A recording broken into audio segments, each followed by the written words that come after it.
Dan saya harap juga kami dari Kemenpora bisa, yaitu yang kita inginkan itu knowledge dari mereka, dan sehingga juga pemain-pemain lokal ini bisa melihat mereka cara latihan, cara mainnya, dan itu jadi satu pacuan buat atlet kita yang ada di sini dalam pembinaan di bawah PSSI untuk biar bersaing, biar lebih bagus lagi. Tadi itu sudah disampaikan sama Pak Erik bahwa target-target kedepannya banyak juga. Mudah-mudahan ini bisa jalan lancar. Saya mau ucapkan terima kasih kepada Bapak Presiden ya yang sudah mendukung tentu percepatan program naturalisasi. Saya mengucapkan terima kasih kepada Pak Menpora, Pak Supratman juga yang sudah melakukan percepatan. Lalu pimpinan DPR, Ibu Puan, Pak Dasko, dan seluruh pimpinan DPR ya yang juga melakukan percepatan juga. Media asing Pascal Surik gabung Timnas Indonesia, ini berbahaya.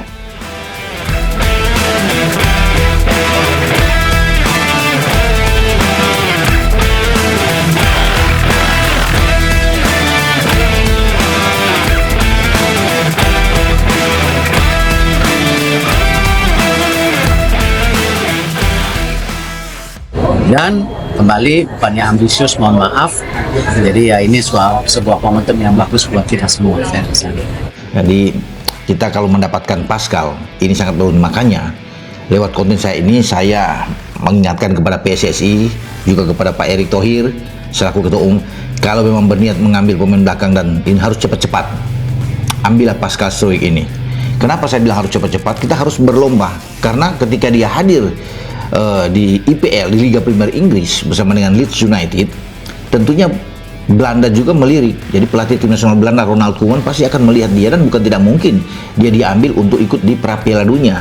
Mencuatnya nama Pascal Surik sebagai calon pemain naturalisasi Timnas Indonesia menjadi pembicaraan banyak pihak. Tak hanya media lokal, sederet media asing pun juga merespon rumor bek Leeds United bakal berseragam tim merah putih. Pascal Surik memang bisa membela 3 negara antara Belgia, Belanda, atau Timnas Indonesia. Walau dirinya berminat untuk tim Orange, tapi sejauh ini masih belum dapatkan panggilan. Pelatih Timnas Indonesia Patrick Kluivert bahkan sempat hadir bersama Surik di laga Oxford United melawan Leeds United.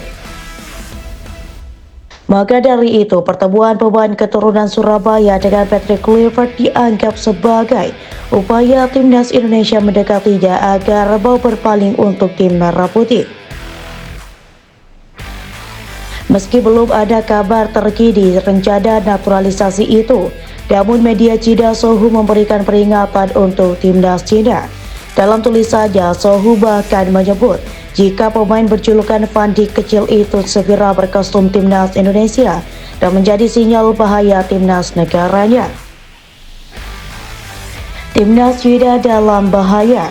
Indonesia akan naturalisasi Van Dijk kecil, tulis media itu dilansir Selasa 6 Mei 2025.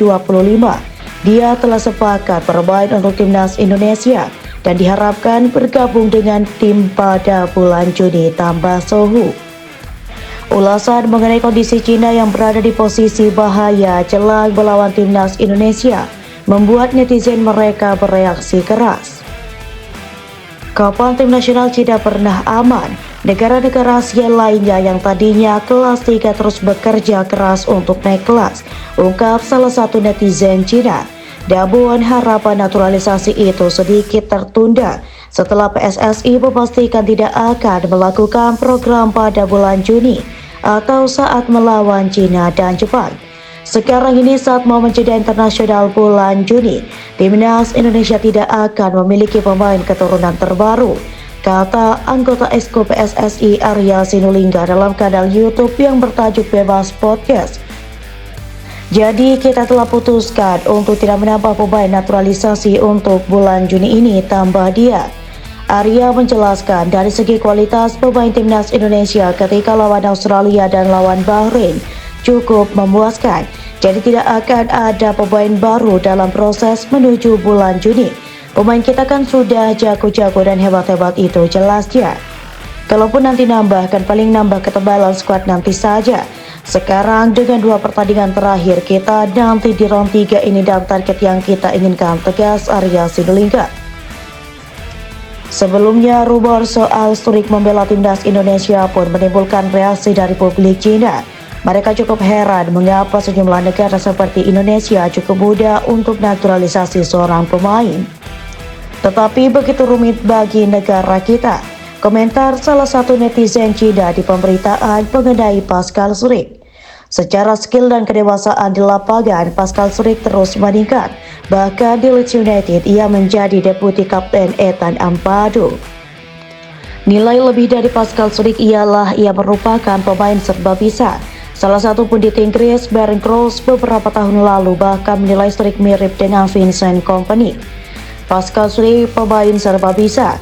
Ia bisa bermain sebagai bek kiri atau gelandang bertahan, tetapi posisi terbaiknya adalah bek tengah, ujar Cross seperti dilansir dari Sporza.me. Ia bek besar dan sangat kuat yang memiliki sundulan yang baik dan tangguh dalam duel di udara. Dari segi gaya bermain, Anda dapat membandingkannya dengan Vincent Kompany, meskipun ia belum sampai tahap yang dimiliki Kompany, sambung Cross.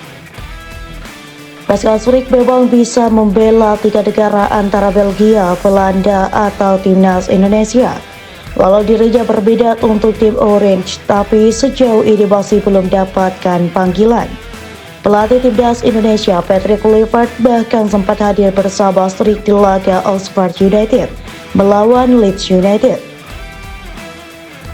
Maka dari itu, pertemuan pemain keturunan Surabaya dengan Patrick Kluivert dianggap sebagai upaya timnas Indonesia mendekatinya agar mau berpaling untuk tim Merah Putih. Meski belum ada kabar terkini rencana naturalisasi itu, namun media Cina Sohu memberikan peringatan untuk timnas Cina. Dalam tulisannya, Sohu bahkan menyebut jika pemain berjulukan Van Dijk kecil itu segera berkostum timnas Indonesia dan menjadi sinyal bahaya timnas negaranya. Timnas Cina dalam bahaya. Indonesia akan naturalisasi Van Dijk kecil, tulis media itu dilansir Selasa, 6 Mei 2025. Dia telah sepakat bermain untuk timnas Indonesia dan diharapkan bergabung dengan tim pada bulan Juni, tambah Sohu.